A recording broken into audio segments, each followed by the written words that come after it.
Eric and Nikki actually have a little bit of a demonstration going on here behind me. This is called White Coats for Black Lives. This is a group of doctors and nurses that wanted to come out and stand up against racism. But of course, the big story out here is, of course, these gentlemen and women to the left here.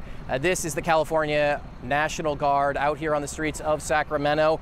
Now, some feel that their presence here, as well as that curfew, is helping to calm things down here in the city, but others feel that they're actually making things much worse.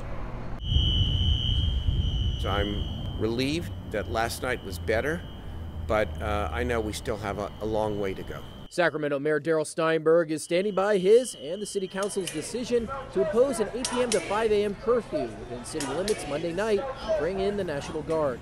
Paramount is keeping the public safe and preventing the loss of life, serious injury, and the destruction of property. That curfew remains in effect tonight, but some feel it is damaging the city's relationship with the black community.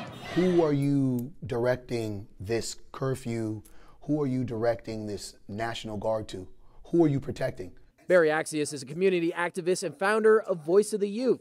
He feels the moves by City Council are an escalation which will work to silence the overall message of the protesters. We finally have a moment where we're clearly saying there's a problem, but we're again dismissing the problem, and now we're talking about property.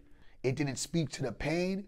It only spoke to the value of property over people. The Mayor Steinberg insists he and City Council made the decision to stop the vandalism, violence, and the looting, and not to quiet peaceful protesters. You know, this is a fine balance here. There's no excuse for what I don't consider to be protesting, the looting and the destruction, no excuse for it.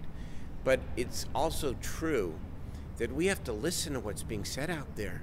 However, the mayor again defended his decision to wait and to not impose a curfew and call in the National Guard earlier over the weekend. The protests were peaceful during the daytime on Saturday and Sunday.